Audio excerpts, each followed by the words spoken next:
Affairs, which is a think tank based. I'm Kwame Wino. I work at the Institute of Economic Affairs, which is a think tank based in Kenya. And I'm glad to be here to moderate this interesting discussion about a new Phoenix. So two things are certain. One of those is change, and the dynamism of that change, the pace of that change is less evident. But I think discussions such as this in the last couple of years make it clear, or rather speak as if it's self-evident that certain things in the geopolitical world order is changing. The direction and the pace are not necessarily known, though of course we hear assertions that they're clear. Out of that also comes an assertiveness of what we call the global south, whatever that configuration means. It confuses me as well at times. But regardless of that, I think global changes are happening. It's happening in ways that will affect how international institutions are built and how they make decisions, how those decisions are even enforced. But in addition to that, who is making those decisions? Some of these are clearly driven by economic and political changes. I think the footnote the notes that we were given as part of this talks about the fact that in the next 20 years or so, perhaps less, the four largest economies of the world, four will be those that are known as three quarters of the four largest economies in the world will come from what is today called the global south.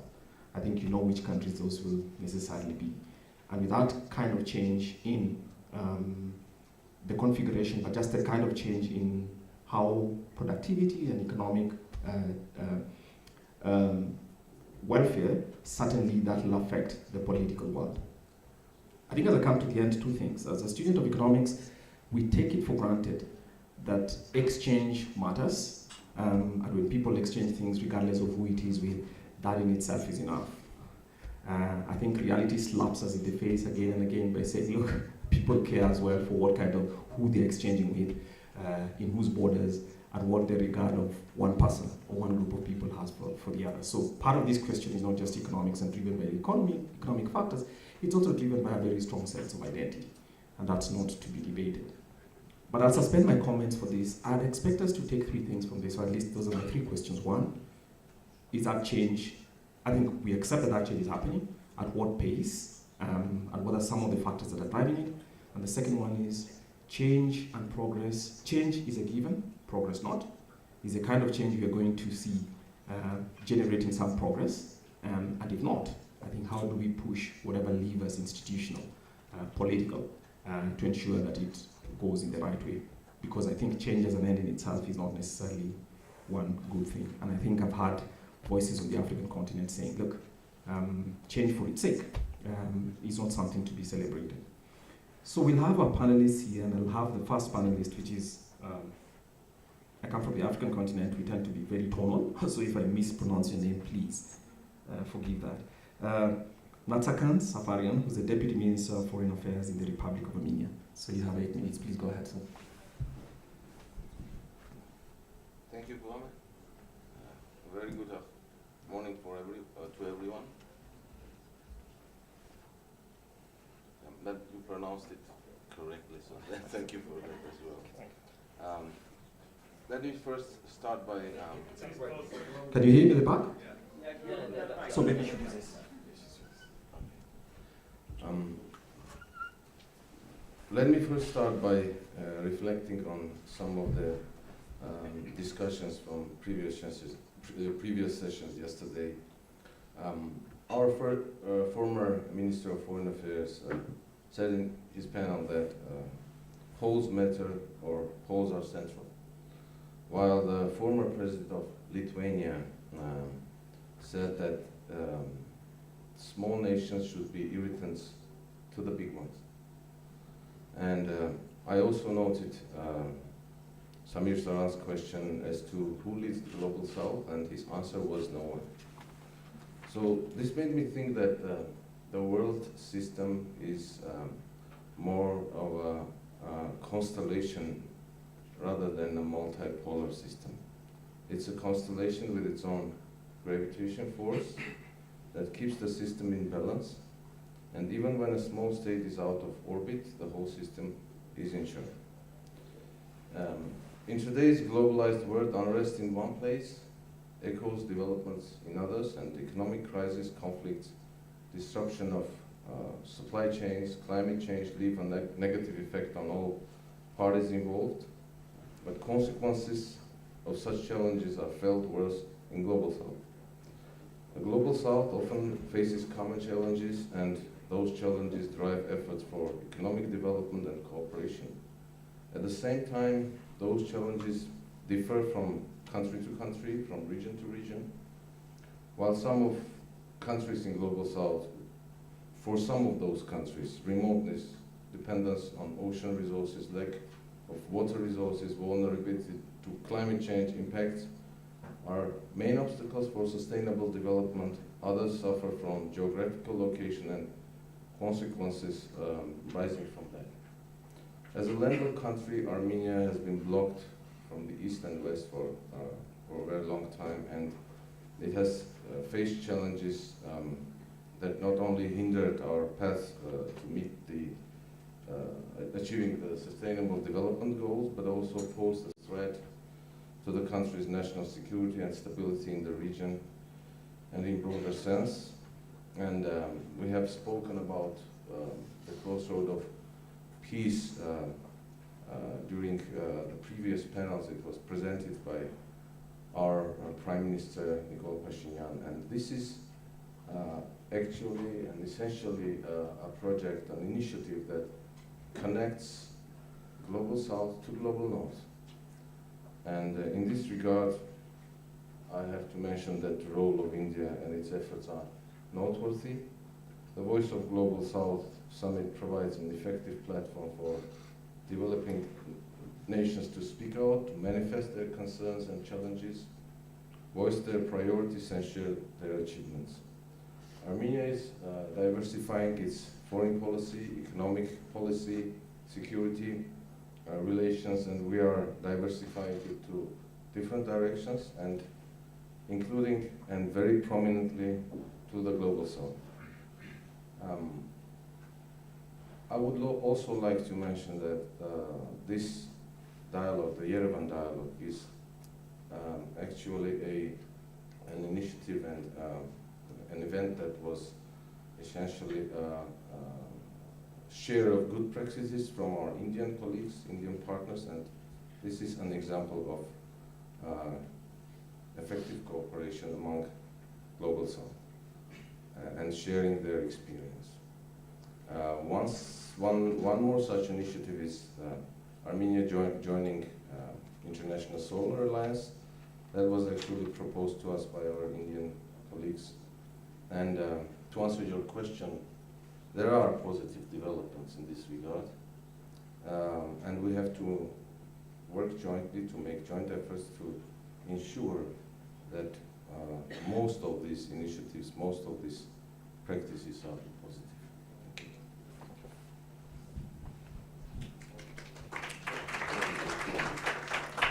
All right, so we go now to Vijay Chauthaiwale, who's in charge of the Department of Foreign Affairs for the BJP.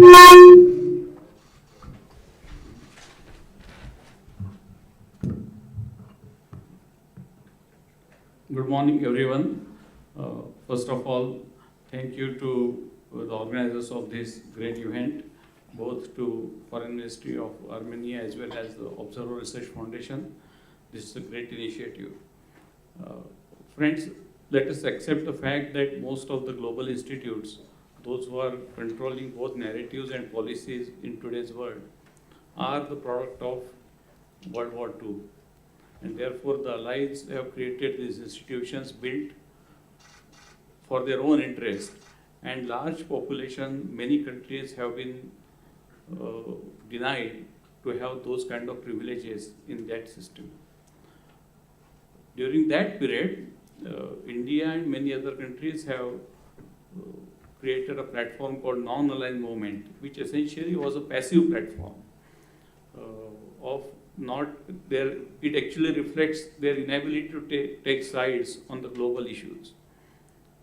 Now, the countries like India and many other in those parts of the world, those who have been denied their due rights on the global issues, are trying to come together and fight the challenges and also harness the opportunities that have coming in terms of advantages due to their demographic advantages, large resources of the minerals and the critical materials, and also technology. Maybe it is health. Yesterday we talked about digital public infrastructure and many other.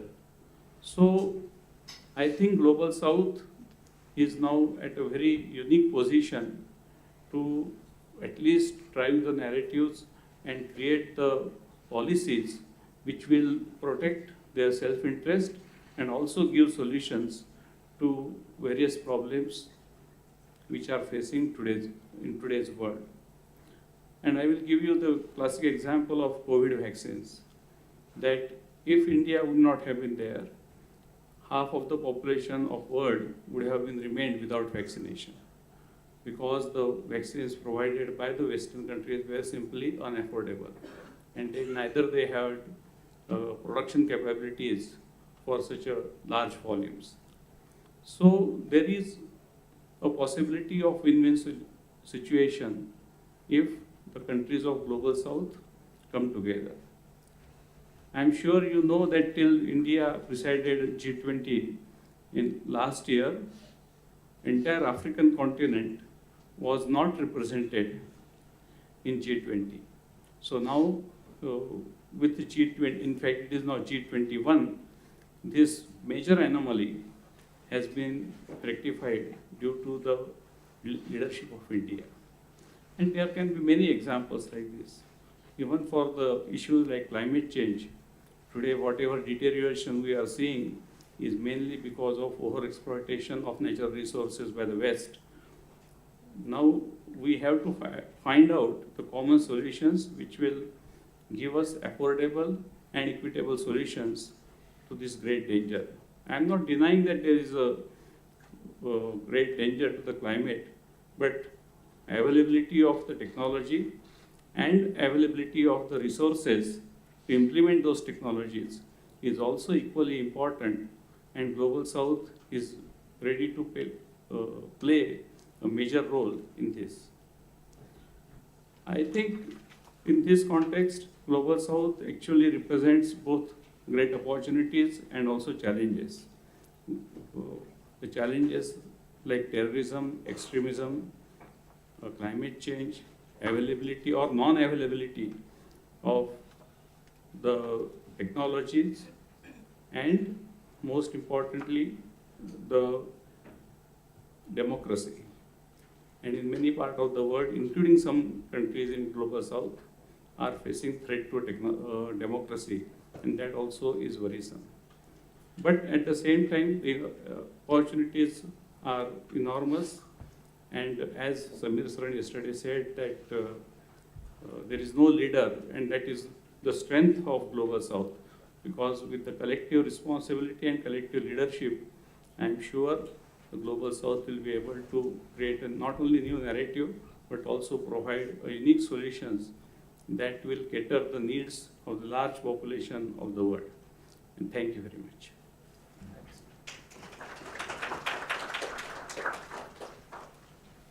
All right. Our third panelist is Mr. Igosa Sagai, who is the Director General of the Nigerian Institute of International Affairs. And as you go through your comments, I mean, I think a point has just occurred to me, and I think you are the person to perhaps discuss it as well, in addition to your comments. One of those is that African representation in the G20, or G21 as everybody says, has been hyped, celebrated, for good reasons.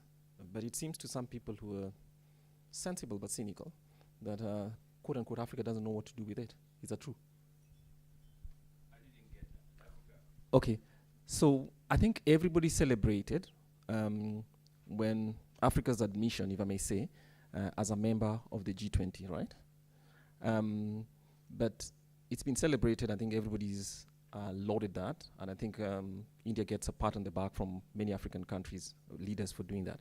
But it doesn't seem to me that Africa, if indeed it is possible to have one seat representing the whole continent, knows what to do with that seat at the G20. Is that Thank you very much, moderator. I'll come to that question at the end of my presentation. Let me join everyone here to thank the organizers of this dialogue. We need many more of such dialogues to give content and traction to the whole movement called the Global South. Now, I like the imagery that has been chosen for this session, which is a phoenix. The phoenix is a legendary bird. The legend says after 500 years, it decays and then it begins to resurrect. So maybe the Global South has had its day, the 500-year decay period, and now it's resurrecting.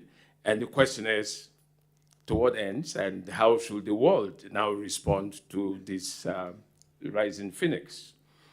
Now, I like to be historical and chronological. This is the context within which I think it's best to look at the kinds of possibilities in the opening new world.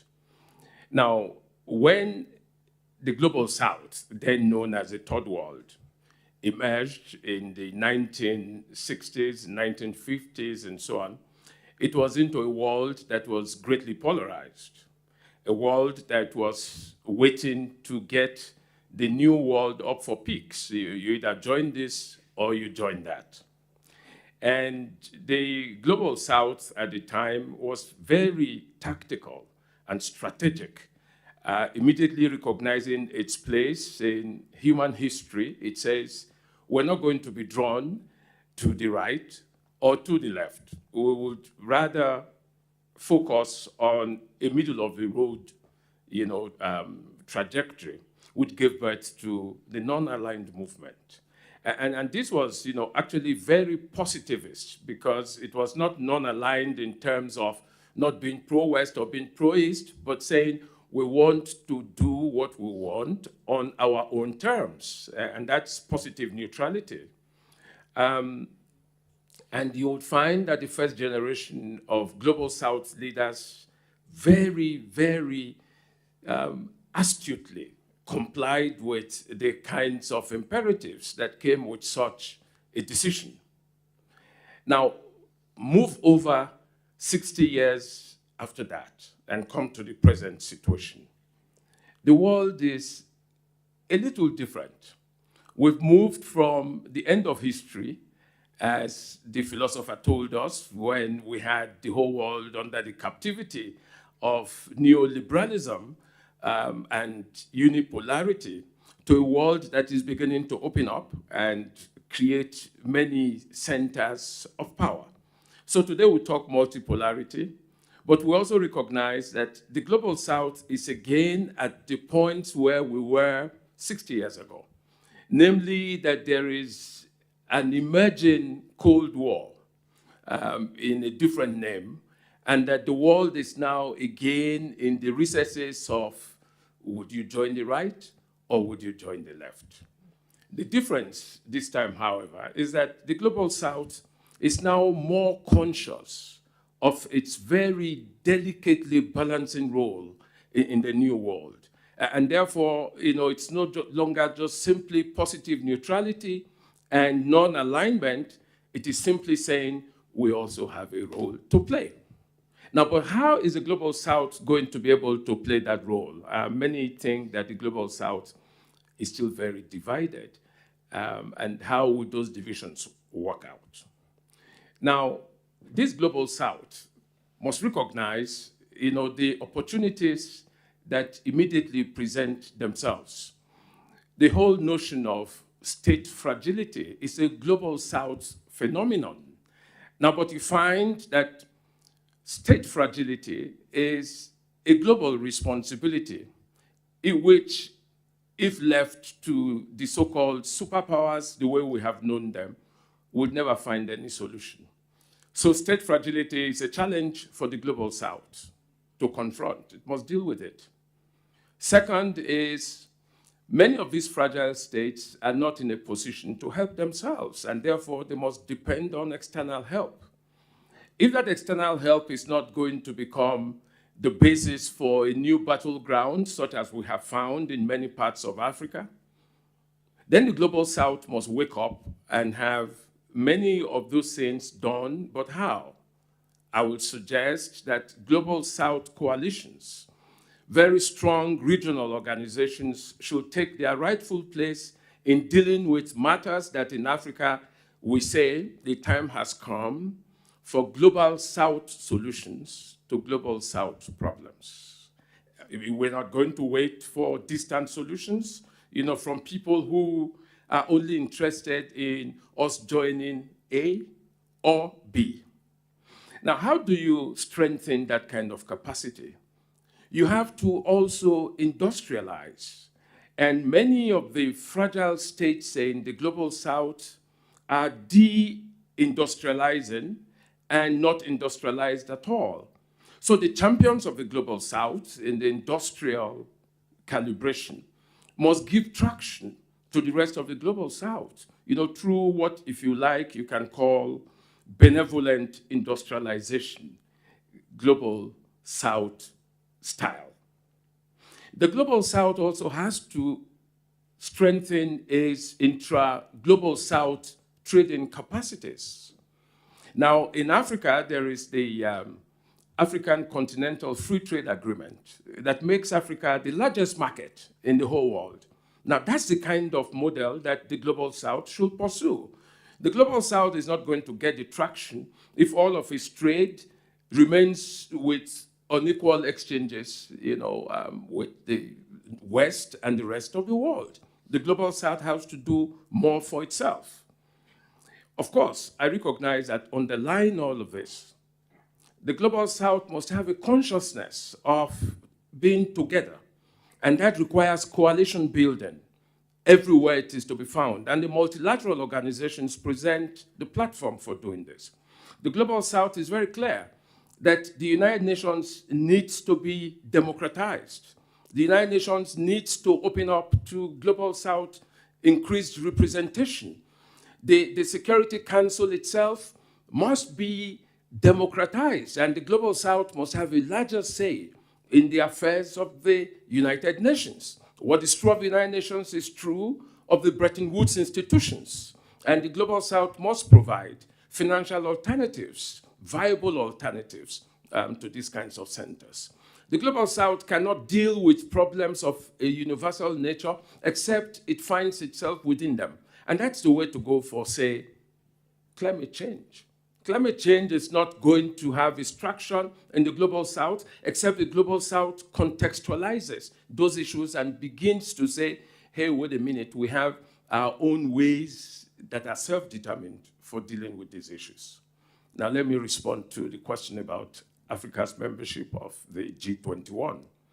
Now, for many people, Africa is a single unit, which is just as well. I mean, how many times would you find the United States of America, you say, I come from Nigeria, they say, oh, well, how's my friend in Mozambique? And they have to be reminded that Africa is so diverse. Mozambique is not Nigeria. We're all part of Africa. Now, that immediately begins to tell you that to get a lone voice for Africa is a good thing because Africa teaches the world how to build coalitions and how to speak with one voice. What in South African cultural phraseology we call Ubuntu. Ubuntu is what makes all Africa one. But still, the point in that membership is that it offers Africa now an opportunity to gain the traction of consultation and participation because that's the strength that Africa has. So it's not -1, it's a strong +1 because Africa has said, for instance, if you're going to have an African representation, if you're going to have an African seat in the United Nations, we don't want individual African countries to be consulted and to be brought in from the outside. Give that role to the African Union. We have the capacity to determine who would have that seat. So in the G20, which is now G20 plus 1, the world will there learn that from the Global South represented by Africa, there's a lot that we need to learn about doing things and working together. Thank you. All right, thank you very much. So to our next panelist, Guadalupe Dona, who is a professor and researcher in political science at the Universidad Torcanto di Tella in Argentina. Welcome. Thank you very much. We are flipped in the chart, so this is me over here. So thank you very much for allowing me to share some thoughts in this very distinguished panel. It's been an honor to have been invited. So when I was first invited to participate in this panel, my reaction was, how can my data-driven public policy background actually help in this discussion? And it took me a while to get this idea emerged, but I believe that when it did, I found it really compelling. So let me just share it with you. So the first thing that came to my mind, and I'm sure that many of us have this thing in our mind, and many of my esteemed colleagues have touched on this thing, is that a new global order needs to tackle the incredible injustices that are going on in our region. So just to tell you, I live in Argentina. It's a country that has been in democracy for the last 40 years. We have not been hit by great climate change or great climate change things going on in my country. And even though we have 7 out of 10 children below the age of 18 living in poverty. That's 7 out of 10. This is a statistic that is really sad. Of course, the stories behind these statistics are even sadder. I'm sure that everyone here knows their own sad statistics, and we know that we cannot go without doing things about these terrible inequalities. So that's the first thing that I would say this new global order will actually need to address. But of course, I'm not saying with this that we don't have to think about economic progress. Of course not. Economic progress is what makes the pie as big as possible, and the bigger the pie, the bigger the slice of that pie that goes to those most in need. We know that that slice, the bigger it is, the greater the good it can make, and it's still not big enough. But what's more important is that we don't know what's the impact of that small slice going into those in need. So this is where I think that my background, and I think that data can have a very powerful voice. So it's where I think that we can actually think about data as a very great ally to help us navigate these great inequalities. Because like it or not, data shows us pure, simple truth, impartial way of showing the truth, a way that is politically unbiased. So by harnessing data, let me tell you 3 things that we can do with data. First, we can identify our present inequalities with precision, something that we don't even know. 2, we can target interventions for our very limited resources. And 3, most importantly, we can measure and we can have the impact to know what actually does the things that we are doing, and we can adjust in consequence. So advancing an evidence-based agenda seems kind of obvious once put it this way, right? It's like, it's the way forward. We have to do evidence-based policymaking because it's the way to learn what is good and what is going to the people most in need. If we are getting from every dollar, every drum, every peso that we're spending, the objectives that they are looking up to. But I have to tell you that after 15 years of trying to push this agenda, I have found a lot of difficulties. There's a lot of problems trying to push this agenda. Resistance to change, lack of resources, fear of what the data can reveal, all hinder progress in this area. I was glad to be yesterday in a panel on digital public infrastructure. If you have not been there, I really encourage you to look for the speakers there because I feel that there's a huge prospect in those areas. This public digital infrastructure has the potential to shrink the leakages that go to welfare systems, which is huge for countries like us that have so limited resources. Just wonderful. Just look for those people. There's a great deal of things going on there. So, but we in the world still don't have this digital infrastructure going on. And in the meanwhile, let me tell you that while information can be challenging, can be expensive, might demand political will to act upon, it can actually be not that difficult. So let me share just 2 projects I'm actually currently working on to show the impact that we can have when we use data in the right way. First, we are trying to detect early signs of abuse and neglect in children. What we are doing is trying to see if we can find out of drawings that children do at school early signs of maltreatment and abuse. This is figures that fly very low under the radar. It's very difficult to know what's the actual numbers out there, but it is estimated that sexual abuse, it's prevalent for like 18% of girls and 8% of boys. Those are figures that are heartbreaking, and the actual kids that get into the protection system is a very tiny fraction of those. So if we can actually have a way of detecting these early signs of neglect and abuse, we can target very early interventions that are timely, that are locally based, and that can actually break these cycles of abuse. So this is a project we're going through, which has this potential to detect these early childhood early signs of neglect and abuse, and which is read by an algorithm.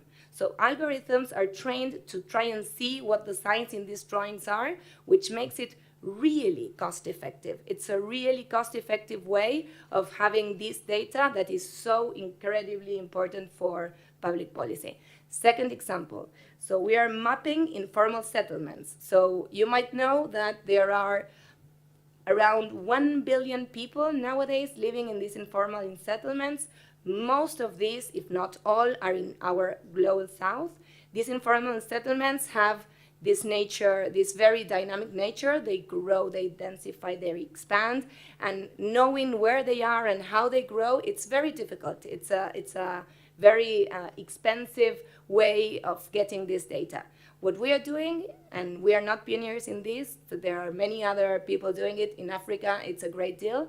We're using satellite imagery, high-resolution satellite imagery, which are free for use.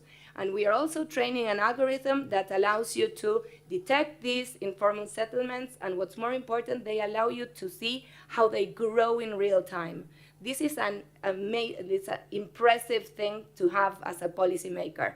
Urban developers, people that are targeting things for those most in need. It's data that is out there, it's not that complicated, and it's, of course, great to have. So we can harness what technology has to bring us, and if you ask me, I envision a world where we don't only rise in economic rankings, but that where we actually create a more global and just economy for us all, where we can actually measure the impact of every dollar, every dram, every peso that goes to those most in need, and what's more importantly, that we have the courage and the political will to act upon those data. So that was my compelling argument. Thank you very much. Thank you. Our final panelist is Nada Al-Hajiri, who's the president of the Yemen Information Center. Please go away. Thank you. Allow me to start by thanking Samir and the ORF team for inviting me, along with MFA Armenia. It's a pleasure to be here.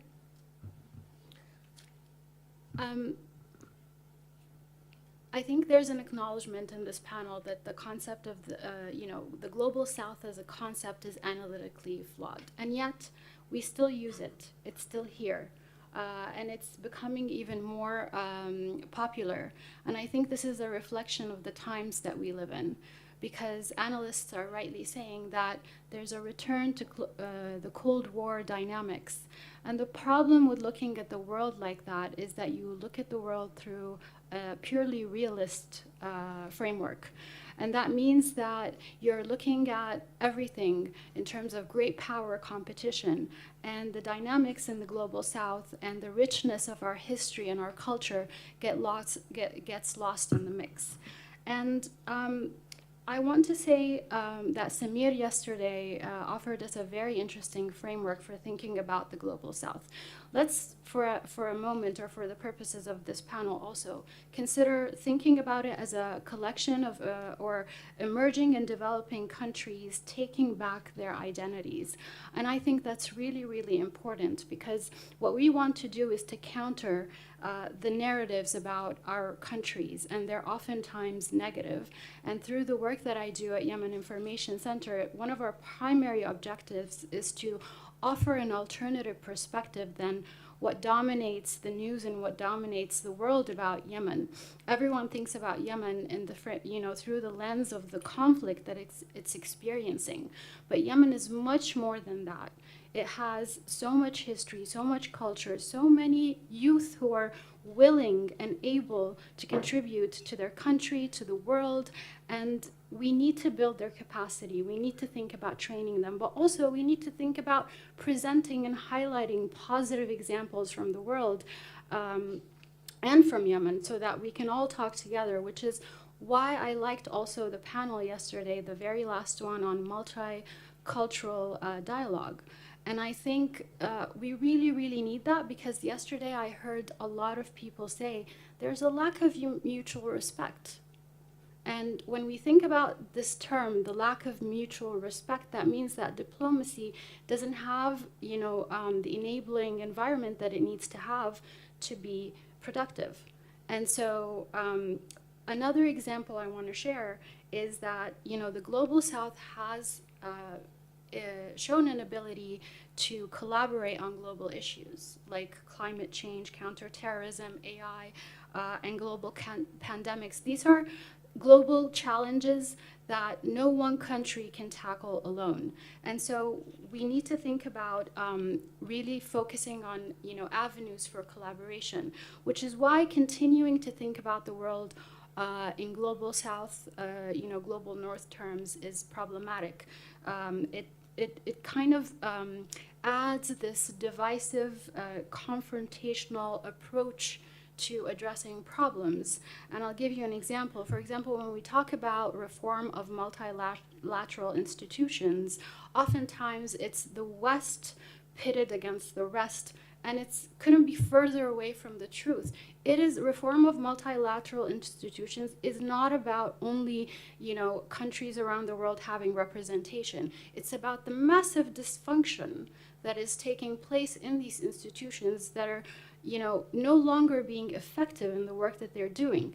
And so I like India's approach to talking about or advocating for reform, because they engage the West. They say we need reform, we need a place, we need to be represented, but also not discounting the need to continue to engage with Western countries. And I think I'll wrap it up here.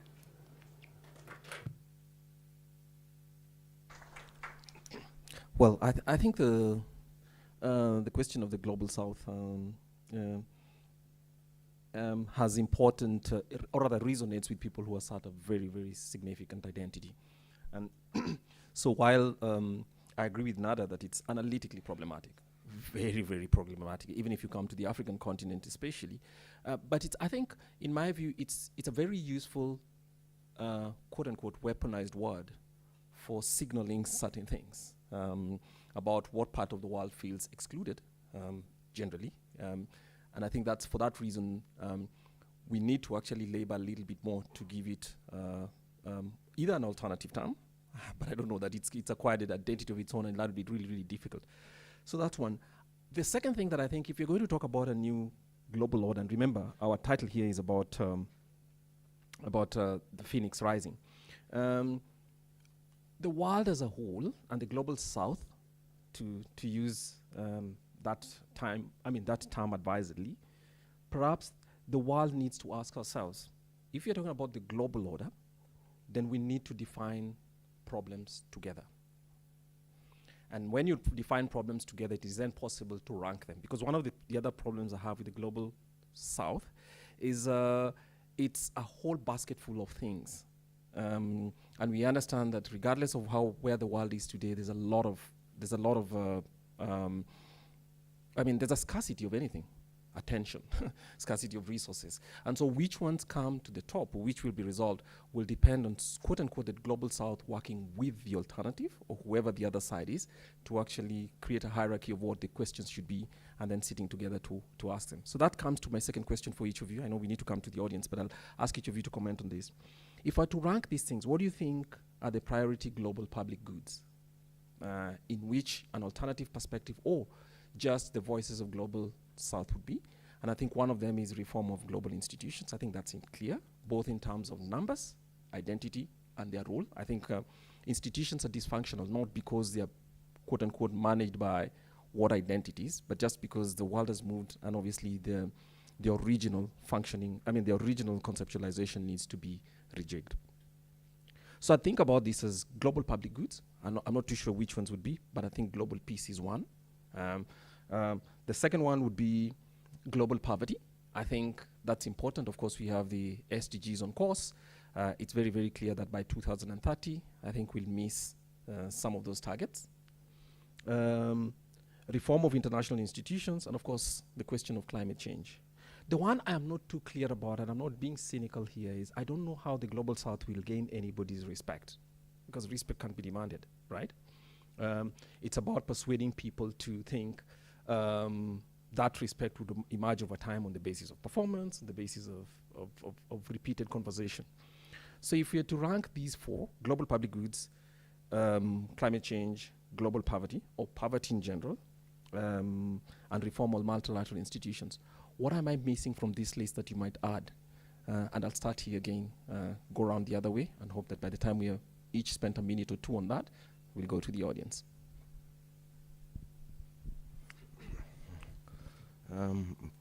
First of all, I would like to thank all the panelists for their views expressed. It's a really interesting discussion, and I learned a lot from this exchange. I would add, answering to your question, I would add security, because that is the environment that creates possibility for everything else to happen. Although it's not the panacea for everything, but that is the dimension that the countries find mutual respect and mutual also common ground where they can share their problems, share their concerns, and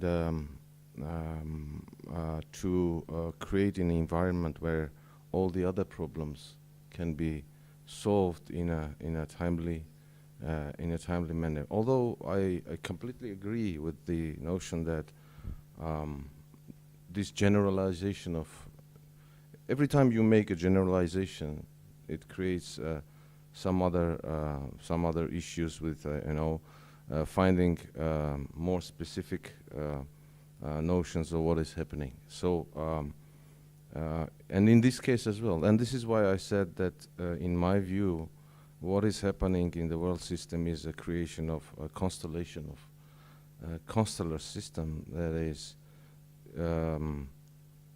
is actually countries, bigger, middle, smaller, and all of them depending on each other. So I'll stop here. Thank you. Thank you. What about you? In addition to whatever has been said by my previous speakers, I would put healthcare as another priority, because COVID is not the last pandemic, especially new kind of viruses coming from animal origin to human, like the latest incidences of monkeypox, will put a new challenge, and most of the people who will be affected by this will be people from global south. So we need to have advanced preparedness and the solutions, both in terms of prevention as well as diagnosis and therapy, about such kind of upcoming epidemics and pandemics, and to have effective management of the same. Thank you. I think the most all-encompassing has to be security. Security because, all of the other things come within a secure framework. Poverty, of course, is critical. It's underlying, all of the problems. If you have a critical mass of poor people, there's very little progress that can be made. But you need security. And I think that the greatest problem, arguably, in the global south today is the fact that people don't have security, and therefore they migrate from their countries, they get displaced, they get thrown out all over the world, and that exposes them to all the other things that we'll talk about. But give security, I'm sure that poverty can be addressed within that framework. Pandemics can be better addressed and so on. But where there's no security, it is very difficult to address these other dimensions. So, of course, I agree with all that you have already said, but if I have to add something, I think I would add cultural heritage. I think that one thing that it's really important is that we preserve the very particular nature of our culture, which I think it's really distinguishable from what we see like in the hegemonic powers now. I have this deep feeling that here in the global south, we are more united to our communities, united to our families, have a less individualistic sense of being. I might be wrong. It's something that data has not been, I have not been able to crunch the numbers around this idea, but I believe that there's something very important that can actually make our societies really resilient. So, and I think that that is ingrained in our cultural ways of going. So I think that I would add that to the list, yes. Thank you, and I would like to echo what everyone said. I do agree with everyone, but I would also say that they're all, perhaps security is important, but I think everything is interlinked. And more important is the attitudes by which we approach these global issues. We have to let go of the you're either with us or against us perspective when we engage in dialogue, when we engage in collaboration, because without that, we're not going to reach, it's going to be a deadlock every time.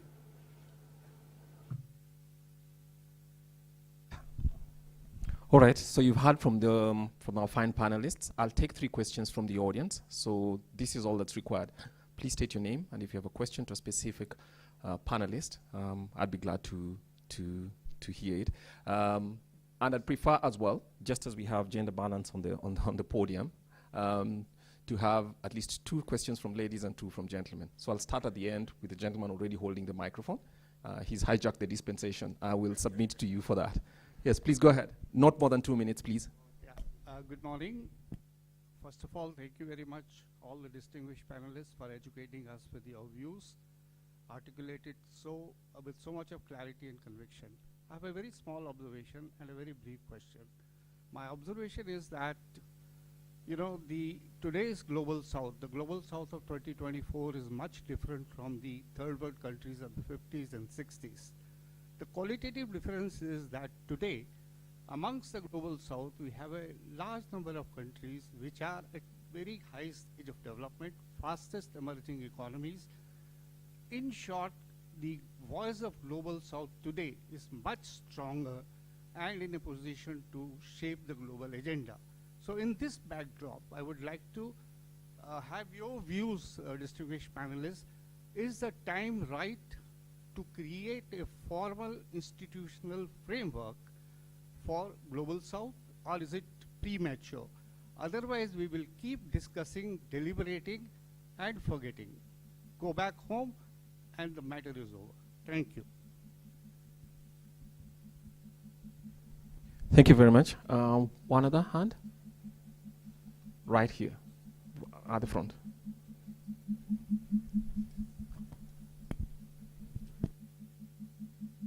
Manish Chand, the Center for Global India Insights and India Rights Network. I want to bring the panel back to the notion of competition and contest for the leadership of the Global South. What was stated was an ideal situation, that there should not be. It was more a statement, an idealistic statement. But in reality, beneath the veneer of solidarity and all that, you could sense undercurrents of competition and rivalry. So major South countries, so-called, China especially has launched a charm offensive to quote Global South, Africa. Brazil itself is positioning, in G20 presidency is a classic example, and India has hosted 3 editions of the Voice of South Summit. So I'd like a more realistic appraisal that is this competition for real, and what does it mean for the Global South going forward? And one very brief question to the speaker from Nigeria, Mr. Osagi. The inclusion of African Union in G20, what has it meant to Africa on the ground? Or what difference would it make, tangible difference? Thank you.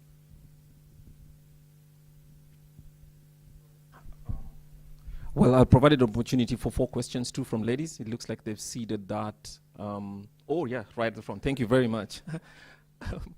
Thank you very much. Just to make up the gender balance, I'm Anna Shiko, the ambassador of Hungary to the region, Georgia and Armenia. You said last that we need to address the us and them problem first and actually be open. We see a new bloc formation everywhere happening in the world. And we know in the last 100 years how blocs and how Cold War, etc., actually stopped connectivity.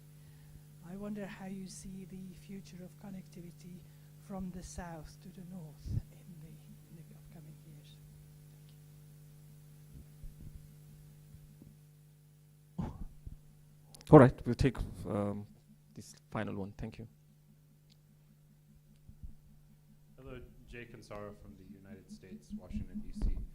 Right now we're having a presidential debate, campaign, and one of the key topics is immigration, where immigration from what is the global south to our country, and many on the right, you've used the epithet, when you import the third world, you become the third world. So contextualizing that with this conversation, how do we reconcile that there are imbalances of power in the economies of scale, in the cultural differences, with the aspirations of these countries and their objectives to bring development, etc., into their own economies. So perhaps the Deputy Minister and even Mr. Chauthaiwale and anyone who wants to answer this could. All right, I'm conscious we only have 12 minutes, so what I'll do is I'll ask each of our panelists, starting from the back with you, Nada, any of the comments and your final remarks as you come up. Thank you. Maybe I'll take that question. So in my view, the creation of blocs, especially by the Global South, is a statement more than it is anything else. So they see that they've been saying, we want to be included in these major multilateral institutions. We want to be included in the larger financial economic prosperity that's happening in the world, but they're not given the avenues, or maybe they have very the requirements to join are very difficult, so they're attracted to these different blocs that enable them to have a voice and maybe to expand their reach. Granted, now having separate blocs is not useful, because you can't create a bloc for everything that you couldn't join. At the same time, it's whatever you think of, for example, the creation of the BRICS. Whatever you think of it, some people think it's a great sign, it's a danger to the Western-led world order. Some people think it's not really effective, it's not going to be useful. I see it as a signal by the Global South. Our voices are not heard. We want better packages, better ability to integrate into your system. And I think if the incentives is there, they wouldn't even have to think about creating these alternative structures. We hear about countries signaling that they want to join the BRICS, I think almost every year. And so it's not going away, it's there. It's almost like countries using the BRICS to make a statement. We are here. We want to be taken seriously. We want to be recognized in our ability to influence the world.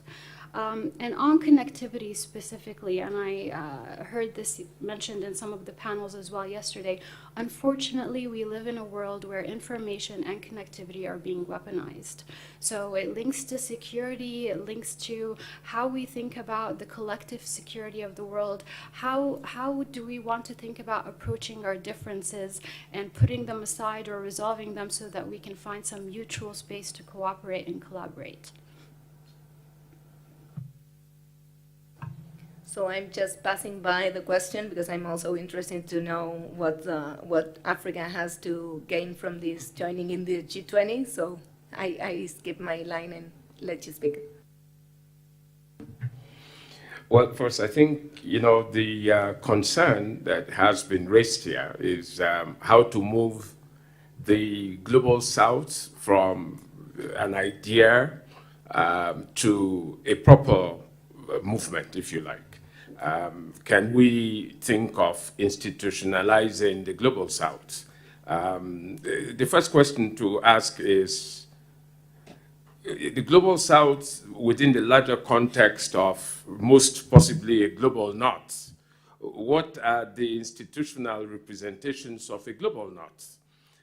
I think that the global south, is an ideological movement. It's a recognition of a difference, of a diverse world, the one that says we are not going to be led only by, what comes from one part of the world. We also want to be heard. So the whole essence is there must be room for 1,000 flowers to blossom, and that the 1,000 flowers must include the global south. Now, I think that organizations like BRICS and so on already exist. And the mandate looks like a global south mandate, even though that has not been democratically arrived at. The point is, we'll need to have some kind of rallying center, for this whole idea to carry it forward. We must move from an awareness of being global south to a consciousness of being global south. The difference between being aware and being conscious being that when you are conscious, it becomes the basis for your action beyond just being aware. So I hope that, that kind of traction, can be developed. Now, competition and rivalry, unfortunately, these are not things we can run away from. In the global south, just like in the global north. But if we're going to borrow any examples from the global north, it must be that the big leaders in the global south must be benevolent. They must, have the responsibility bestowed on that kind of relationship, of that kind of status that they have.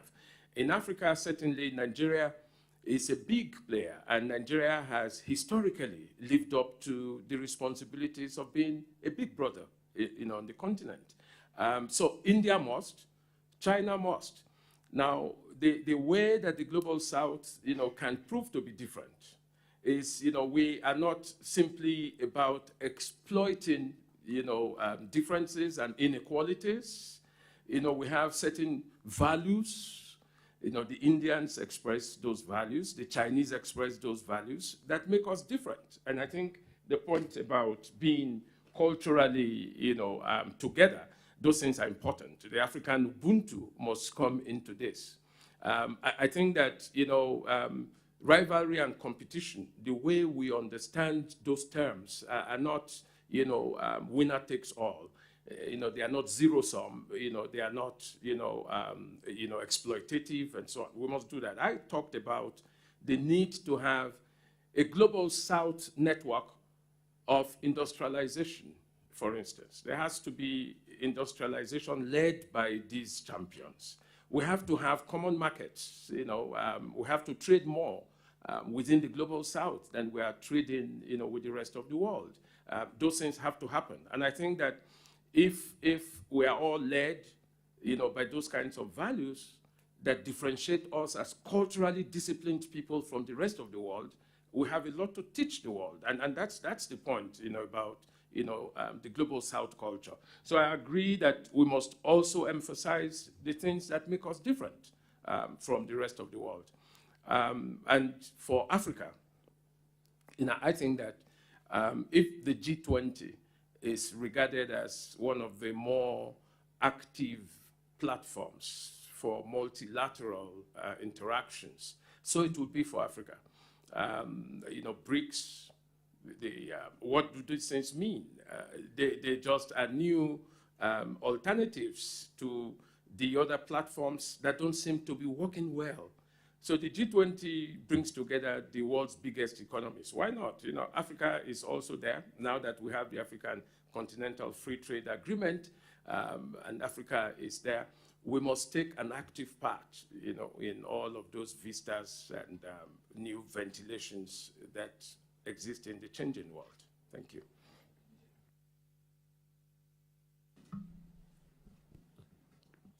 I'll be quick. First, on the immigration debate, I don't want to go into the domestic politics of US, but to say that the third world, if you get immigrants from third world country, you will become third world, is actually a misnomer, because the person whom himself has asked is immigrant or his parents were immigrants. And they have actually contributed significantly, those immigrants going from India to US economy.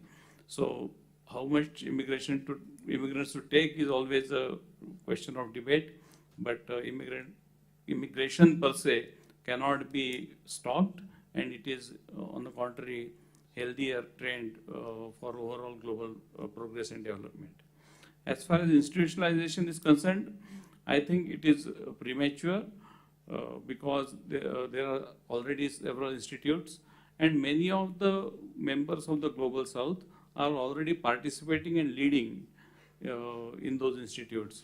Also, countries like India are also being invited to forums like G7, which is not mostly all by developed countries. So I think right now creating another institution for the Global South may not be very useful. Thank you.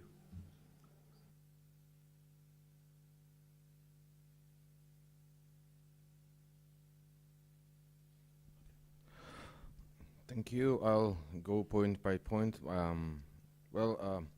Firstly, if there is a change, and we all agree on that, there is a consensus about that, it should be reflected in the global institution. That's a no-brainer, I think. And how is it going to be reflected? The best way is to reform the ones that we have already. On a second point, there was a statement that Global South not having leaders is idealistic. But it also, I would like to say that a same kind of idealism is that these poles or the powerhouses are going to be, the sole leaders of this development. Because, as I said, the middle countries, the small countries, all of these countries have interests. We are developing in the same pace along different dimensions, technology, for example. So I think that the interests of the middle and small countries will affect the situation, so that these so-called poles or the powerhouses in this system have to share their public good, have to bring some public good into the picture to be leaders in this system. About the connectivity, north to south, or I would probably say global east to global west, and the whole region, our viewpoint and our initiative of Crossroad of Peace speaks for itself. So we feel this need acutely in terms of economic and trade, and this is actually one of the areas where trade and economy come as a priority, and this is where the need to stabilize the situation in the world, in the region, comes from. And also I would like to comment on the question on immigration. In last years, Armenia has seen a movement of nationals from India for labor here in Armenia. So luckily, culturally, we don't have any issue with that because our peoples know each other and are familiar each other from centuries ago. But institutionally, we felt the need to make additional regulations because there were some issues on the daily lives of these laborers here in Armenia. So we have created actually a working group to deal with these issues, and I believe the countries that are in need of labor immigration should have these institutions in place before this happens, so that not to have all these spillover effects. Thank you.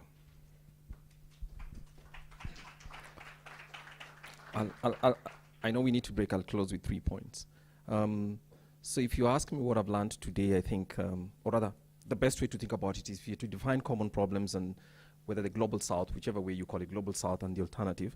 I think the global south has to be careful about whether its leaders or its communications instrumentalizes grievances of low-income countries, because that would be further polarizing. I think what they need to do is to close that gap. I'm not too sure that some of the rhetoric I've heard, not here, but out there, actually helps in that. So the consciousness in that leadership is essential. I also think that they could concentrate on global public goods, global security, reducing state fragility, which is a specific problem, especially in the African continent, and obviously in other parts of the world that call themselves. Africa needs to justify, through the AU, its G20 accession. And I think, so that it doesn't look like a symbolic one. I think there's already generating quite a lot of cynicism on the African continent. This is the usual cynicism. And the final one is, I am incorrigible multilateralist. And one of the things that I think, again, global south countries need to be conscious about is just as more global south professionals and institutions and ideas are being called into the space to inform global policy or international political economy, we should be clear that global south assertion does not shut that door. But the most important thing is I think the global south could do some homework or assignment around making its claims more coherent. Thank you very much. Thank you so much to the panel. Ladies and gentlemen, the next panel will be in the white room, which is one floor below, as will be the rest of the panels for the day. So please make your way to